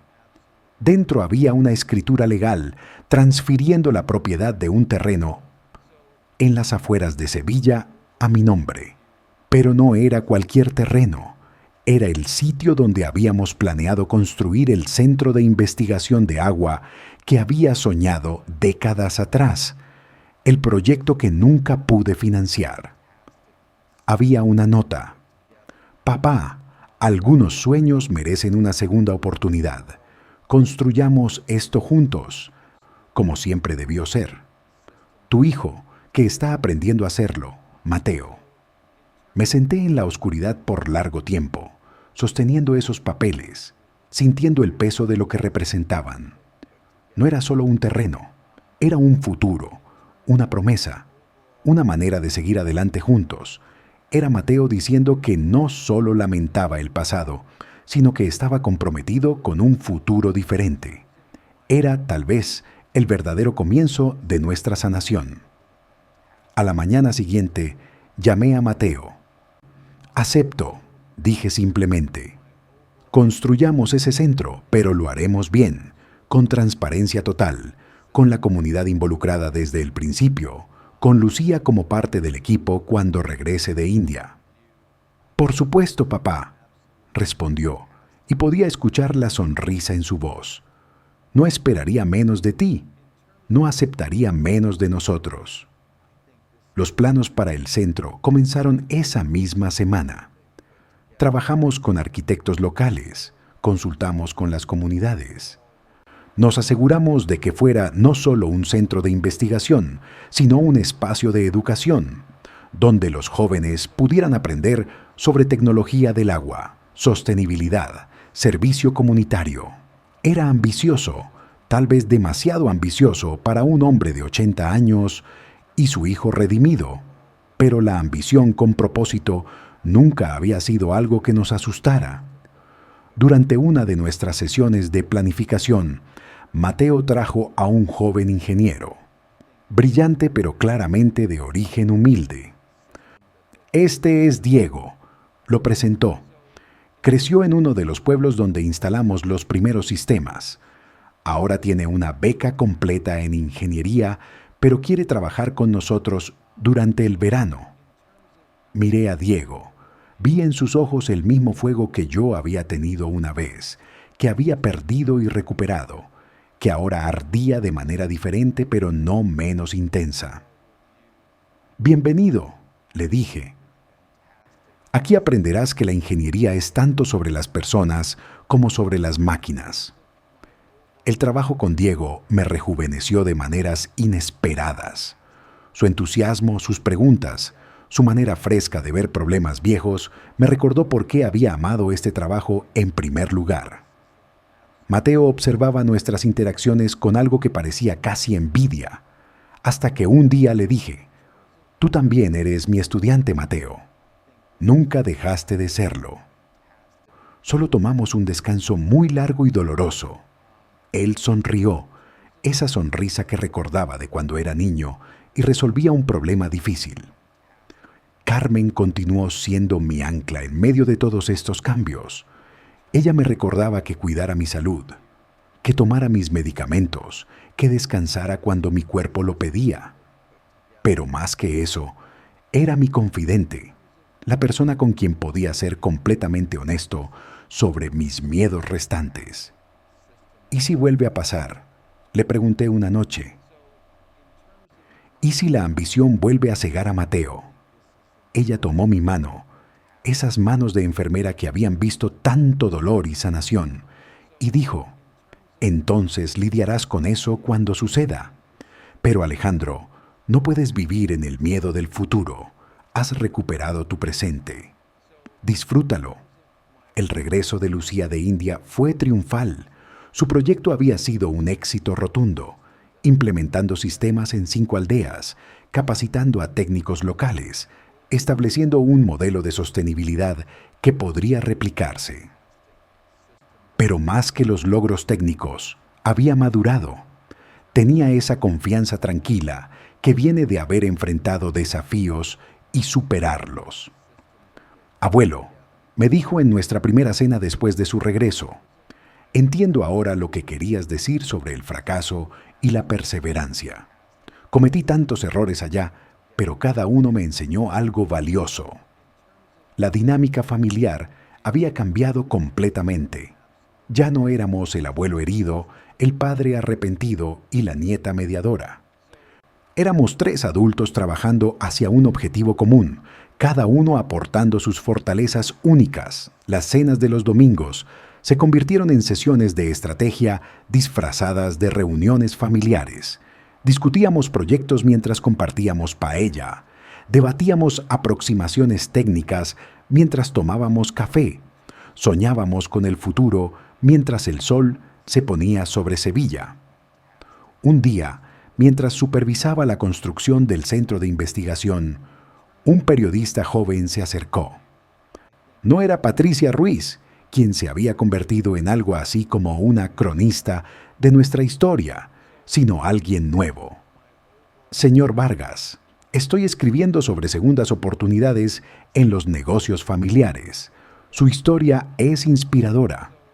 ¿Qué consejo daría a otras familias enfrentando conflictos similares?». Me tomé un momento para pensar, mirando a Mateo dirigiendo a los trabajadores, a Lucía revisando planos con Diego. «El perdón no es un borrador mágico», dije finalmente. «No puedes deshacer el daño, pero puedes elegir construir algo nuevo sobre las ruinas. Requiere que todas las partes estén dispuestas a cambiar, a crecer, a ser vulnerables. Y requiere tiempo, mucho tiempo». La inauguración del centro se programó para la primavera. Sería modesta, insistí, nada ostentoso. Pero Mateo y Lucía tenían otros planes. «Papá, abuelo», dijeron en una rara muestra de frente unido, «esto es importante, no solo para nosotros, sino para la comunidad. Déjanos celebrarlo apropiadamente». Cedí, como había aprendido a hacer, en cosas que no comprometían los principios fundamentales. Había aprendido que la rigidez había sido parte del problema original, que la flexibilidad en las cosas pequeñas permitía firmeza en las grandes. La construcción avanzaba bien, pero mi salud comenzó a mostrar signos de mi edad. Nada dramático, solo el cansancio natural de un cuerpo que había vivido 8 décadas. Carmen insistió en que redujera mis horas de trabajo. Mateo contrató un asistente para mí, aunque protesté. Lucía reorganizó mi estudio para que todo estuviera más accesible. Me cuidaban, no con la condescendencia que a menudo se muestra a los ancianos, sino con respeto y amor genuino. Era, me di cuenta, otra forma de redención, ser cuidado por aquellos que una vez descuidaron o no pudieron cuidar. Una tarde, mientras descansaba en el patio, Mateo se sentó a mi lado con 2 vasos de limonada. «Papá, he estado pensando. Cuando el centro esté funcionando, quiero establecer una beca a tu nombre, para estudiantes de comunidades desfavorecidas que quieran estudiar ingeniería del agua». Lo miré, este hijo que había recorrido un camino tan largo desde la avaricia hasta la generosidad. «Con una condición», respondí, «que la beca incluya no solo estudios técnicos, sino también ética, filosofía del servicio, la historia de por qué hacemos lo que hacemos». «Por supuesto», aceptó. «No cometeremos el mismo error 2 veces». El invierno fue suave ese año, como si la naturaleza misma estuviera siendo gentil con mis huesos viejos. Pasé muchas tardes escribiendo, no informes técnicos, sino memorias, la historia completa de mi trabajo, mis sueños, mis fracasos, mi familia, no para publicación, sino para Lucía y sus futuros hijos, para que entendieran de dónde venían, qué sangre corría por sus venas, qué responsabilidades y privilegios conllevaba el apellido Vargas. Mateo a veces se sentaba conmigo mientras escribía, añadiendo sus propias perspectivas, sus propios recuerdos, creando juntos un tapiz de nuestra historia familiar. Carlos, mi querido amigo Carlos, tuvo un pequeño infarto ese invierno. Sobrevivió, gracias a Dios, pero nos recordó a todos nuestra mortalidad. Lo visité en el hospital, el mismo donde yo había estado años atrás. «Parece que es mi turno de estar en esta cama», bromeó débilmente. «Y mi turno de estar en esta silla», respondí. Hablamos durante horas sobre nuestras vidas, nuestras elecciones, nuestros arrepentimientos y alegrías. «¿Sabes qué, Alejandro?», dijo antes de que me fuera. «Verte reconstruir tu relación con Mateo me dio esperanza para arreglar algunas cosas en mi propia familia». Era un recordatorio de que nuestras historias personales nunca son solo nuestras, que inspiran o advierten a otros en sus propios viajes. La primavera llegó con flores y promesas. El centro estaba casi completo. Una estructura hermosa que combinaba arquitectura tradicional, andaluza, con tecnología moderna. Los primeros estudiantes ya habían sido seleccionados para el programa de verano. Mateo había asegurado financiamiento sostenible a través de una combinación de fondos gubernamentales, donaciones privadas y un porcentaje de las ganancias de nuestra empresa. Era, en todos los sentidos, un sueño hecho realidad, pero un sueño que había requerido pasar por una pesadilla para apreciarlo completamente. Una semana antes de la inauguración, recibí una carta que no esperaba. Era de la esposa de Mateo, mi nuera, de quien se había divorciado durante sus años de ambición ciega. Nunca habíamos sido cercanos. Ella había sido otra víctima colateral de la obsesión de Mateo con el éxito. «Querido Alejandro», escribía, «he seguido la historia de su reconciliación con Mateo. Quiero que sepa que me da esperanza, no para nosotros como pareja. Ese barco navegó hace mucho, pero para Mateo como padre. Nuestros hijos necesitan ver esta versión de su padre, la que usted ayudó a recuperar. Gracias por no rendirse con él». Era otro recordatorio de que la redención tiene ondas que se extienden más allá de lo que podemos ver. El día de la inauguración amaneció claro y brillante. El centro estaba decorado con flores. Las fuentes de agua, por supuesto teníamos fuentes, brillaban al sol. Vinieron personas de toda España, representantes de las comunidades que habíamos servido, estudiantes, profesores, periodistas. Pero para mí, los invitados más importantes eran los niños de los barrios cercanos que venían a ver qué era este lugar nuevo en su comunidad. Ellos eran el futuro, la razón real de todo este esfuerzo. Cuando llegó el momento de los discursos, Mateo habló primero, elocuente y apasionado sobre la misión del centro. Lucía habló sobre la nueva generación de ingenieros con conciencia social que formaríamos. Luego me tocó a mí. Me levanté lentamente, sintiendo el peso de la ocasión y de mis años. Miré a la multitud, vi caras familiares y desconocidas, y hablé desde el corazón. Este centro es más que ladrillos y tecnología. Es un testimonio de que los sueños pueden sobrevivir a las traiciones, que las familias pueden sanar, que el trabajo con propósito trasciende generaciones. Yo soñé con esto hace 40 años, pero tomó un viaje doloroso para llegar aquí. Mi hijo y yo nos perdimos el uno al otro en el camino, pero nos encontramos de nuevo, no en el mismo lugar, sino en uno mejor, más honesto, más real.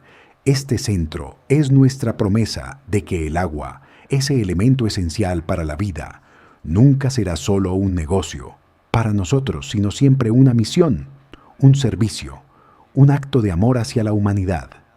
Hubo aplausos, lágrimas, abrazos, pero el momento que más atesoré fue cuando un niño pequeño, no tendría más de 7 años, se acercó y me preguntó: «Señor, ¿puedo aprender a hacer agua limpia aquí?». Me agaché, con dificultad pero con determinación, y le dije: «Por supuesto que sí. Este lugar es para ti, para tu futuro, para que nunca nadie tenga sed si podemos evitarlo».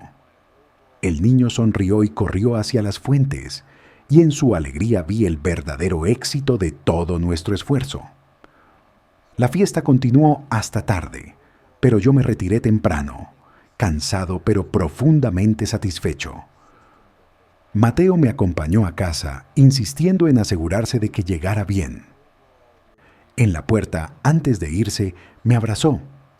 «Papá, gracias por no rendirte conmigo, por enseñarme lo que realmente importa, por darme una segunda oportunidad que no merecía». «Hijo», respondí, «todos merecemos segundas oportunidades. Lo importante es qué hacemos con ellas. Y tú, Mateo, has hecho algo hermoso con la tuya». Esa noche, solo en mi estudio, miré la foto enmarcada de María. «Lo logramos, mi amor», le susurré. «Nuestra familia está rota pero sanando. Nuestro trabajo continúa. Nuestro legado está asegurado. No de la manera que planeamos, pero tal vez de una manera más profunda, más real».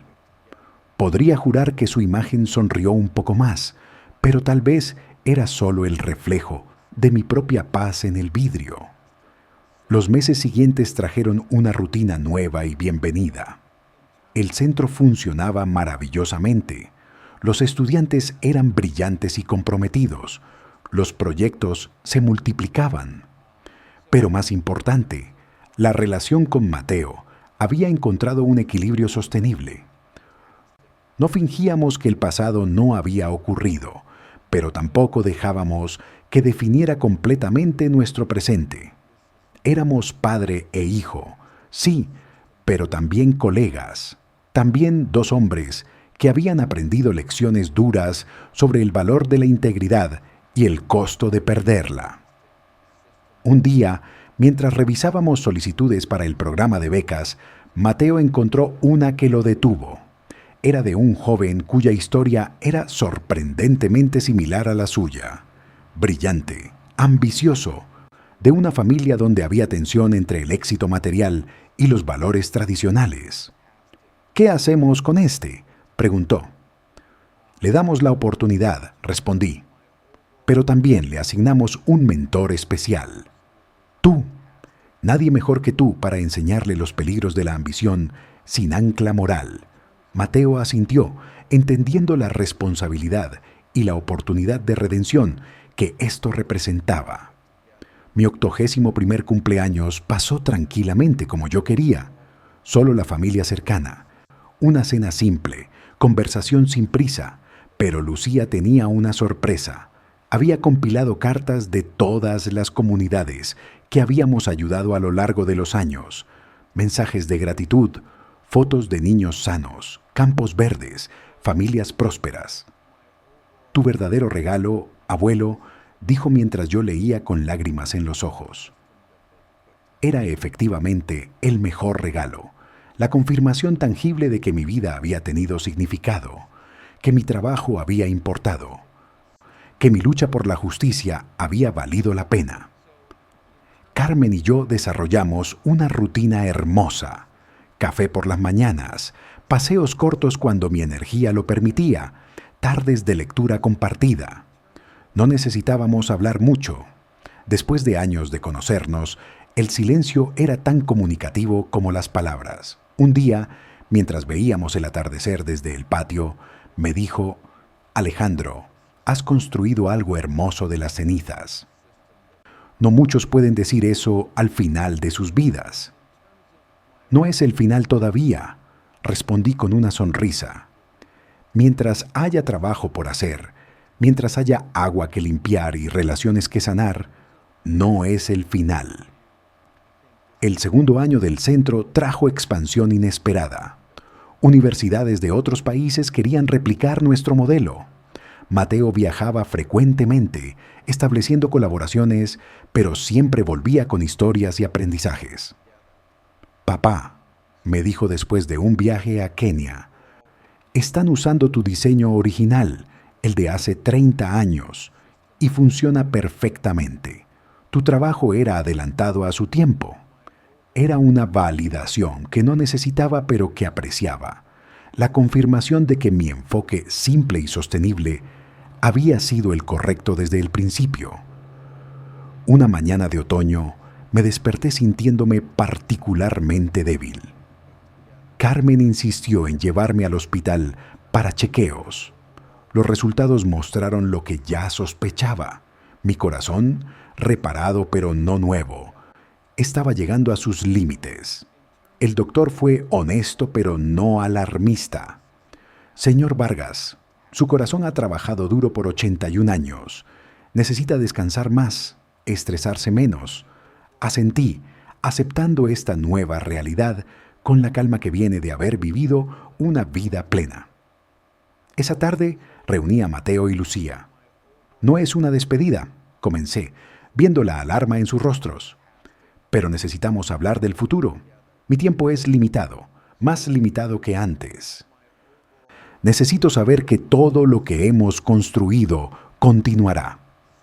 Lo que siguió fue una conversación hermosa sobre legado, continuidad y la importancia de mantener los valores centrales mientras se adapta a nuevos desafíos. Mateo y Lucía no solo aceptaron la responsabilidad, sino que la abrazaron, entendiendo que era tanto un honor como una carga. Decidí reducir significativamente mi trabajo en el centro, convirtiéndome más en una figura consultiva que operativa. Fue difícil soltar el control, pero también liberador. Veía a Mateo crecer en su rol de líder, a Lucía innovar con nuevas aproximaciones, a Diego y los otros jóvenes ingenieros aportar energía fresca.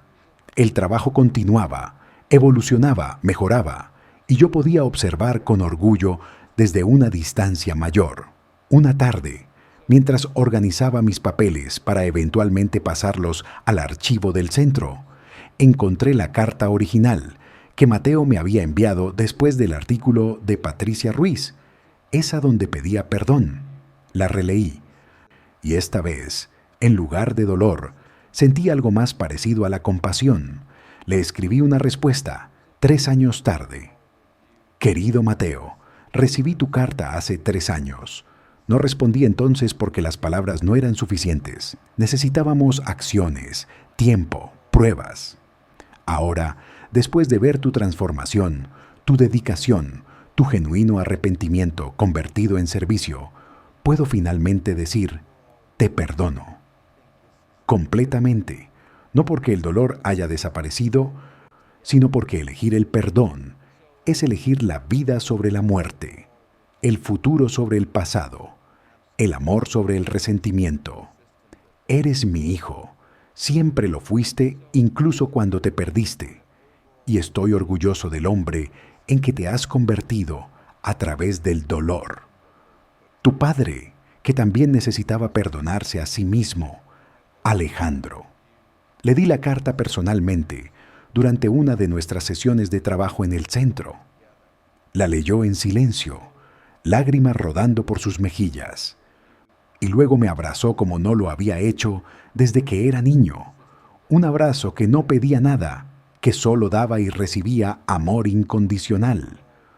Fue tal vez el momento de sanación más completo de todo nuestro viaje.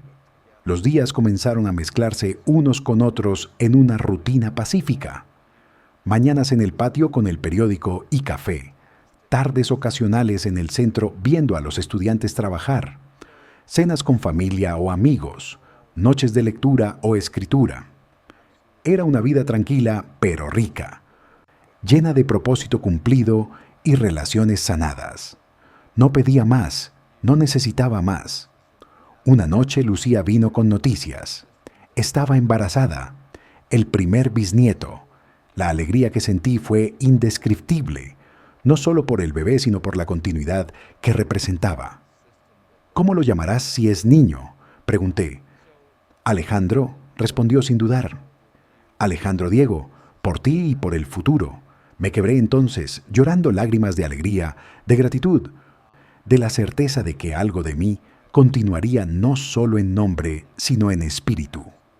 Mateo, inspirado por la noticia de Lucía, compartió sus propios planes. Estaba viendo a alguien, una doctora que trabajaba en proyectos de salud comunitaria. Es diferente esta vez, papá. No busco a alguien que me admire por mi éxito, sino a alguien que comparta mis valores, mis verdaderos valores.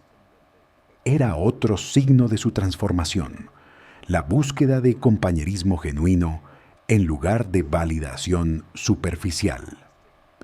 El invierno llegó con una nevada inusual en Sevilla, cubriendo la ciudad en un manto blanco que la hacía parecer mágica.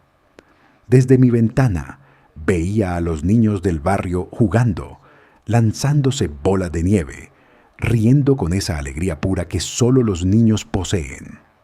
Me recordó a Mateo de niño, a esos momentos de felicidad simple antes de que la vida se complicara.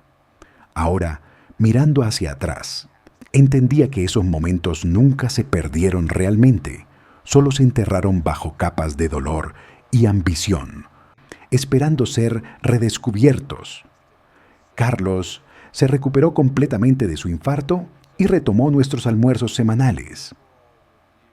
Alejandro, me dijo un día, ¿te das cuenta de que nos hemos convertido en esos viejos de los que nos burlábamos cuando éramos jóvenes?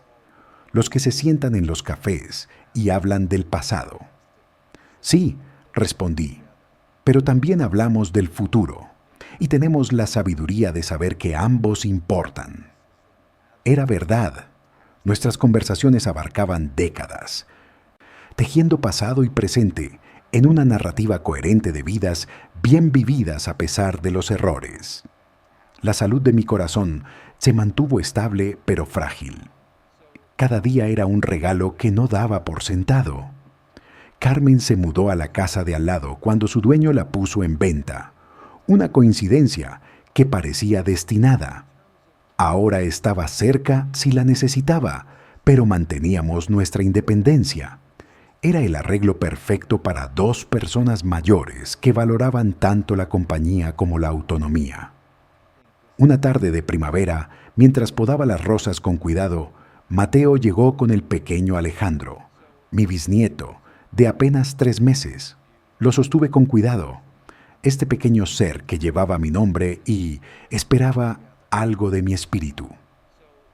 Mira, pequeño, le susurré, este es el jardín donde tu bisabuelo aprendió que las cosas hermosas requieren paciencia y cuidado. donde aprendí que incluso las rosas tienen espinas, pero eso no las hace menos hermosas. El bebé me miró con esos ojos antiguos que tienen los recién nacidos, como si entendiera más de lo que su edad sugería. El centro de investigación había superado todas las expectativas. Ya había graduado su primera generación de estudiantes, muchos de los cuales estaban trabajando en proyectos de agua alrededor del mundo. Mateo había establecido un programa de intercambio con universidades de África y América Latina. Lucía dirigía la división de innovación, desarrollando nuevas tecnologías basadas en mis diseños originales, pero adaptadas a los desafíos modernos. El trabajo no solo continuaba, sino que florecía, evolucionaba, se expandía de maneras que nunca había imaginado. Durante la ceremonia de graduación de la segunda generación, me pidieron que diera el discurso de clausura. Acepté, aunque me cansaba más fácilmente. Parado en el podio, mirando esos rostros jóvenes llenos de esperanza y determinación, hablé no de tecnología o ingeniería, sino de propósito. El agua que limpian no es solo H2O, es vida, es salud, es esperanza. Cada sistema que instalen, cada comunidad que sirvan, es un acto de amor. No lo olviden cuando los números y las presiones del mundo real intenten desviarlos. Recuerden siempre por qué empezaron este camino. Después del discurso, una joven estudiante se acercó. Era de un pueblo donde habíamos instalado uno de los primeros sistemas hace décadas. Señor Vargas, dijo, crecí bebiendo el agua que su sistema limpió. Ahora voy a llevar esa tecnología a otros pueblos. Su trabajo salvó mi vida cuando era niña. Ahora es mi turno de salvar otras vidas. Era el círculo completo, la confirmación de que el trabajo trasciende a las personas, que las buenas acciones crean ondas que continúan mucho después de que la piedra inicial ha caído al agua. Mi relación con Mateo alcanzó una profundidad que nunca habíamos tenido antes, incluso en los buenos tiempos. Ya no era solo mi hijo, era mi colega, mi amigo, mi compañero en esta misión.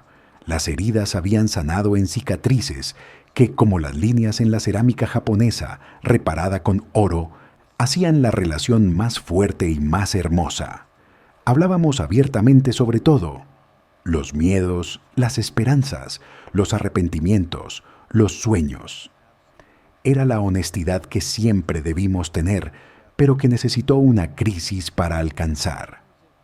Una noche de verano, durante una cena familiar en el patio. Con 3 generaciones reunidas bajo las estrellas, Mateo propuso un brindis. Por las segundas oportunidades, por los padres que no se rinden, por los hijos que encuentran su camino de vuelta a casa, por el agua que nos une a todos.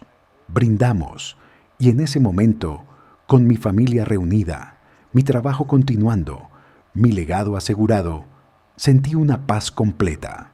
No era la paz de la resignación, sino la paz del deber cumplido, del amor recuperado, de la vida vivida con propósito hasta el final. Mi historia no termina con un gran clímax, sino con la quietud satisfecha de un hombre que enfrentó la traición y eligió la justicia, que perdió a un hijo y lo recuperó transformado, que vio su trabajo robado y lo reclamó no por ego sino por principio. A los 81 años, con un corazón frágil pero un espíritu fuerte, puedo decir que he vivido, he amado, he perdido, he luchado, he perdonado. Y al final, eso es todo lo que cualquiera puede esperar. Llegar al final del camino sabiendo que caminaste con integridad, que dejaste el mundo un poco mejor de lo que lo encontraste, que el amor, aunque probado y estirado hasta casi romperse, prevaleció. El sol se pone ahora sobre Sevilla mientras escribo estas últimas líneas. Mateo está en el centro, trabajando con los nuevos estudiantes. Lucía está en casa con el pequeño Alejandro e enseñándole las mismas canciones que María le cantaba a ella. Carmen está en su jardín. Puedo escuchar su radio, tocando suavemente. Carlos vendrá mañana para nuestro almuerzo semanal. La vida continúa, como siempre lo hace, como siempre debe hacerlo. Y yo, Alejandro Vargas Mendoza, ingeniero, padre, abuelo, bisabuelo, estoy en paz con mi lugar en esta corriente eterna. Mi trabajo está hecho, pero mi historia, a través de aquellos que amo y el trabajo que continúa, apenas comienza. En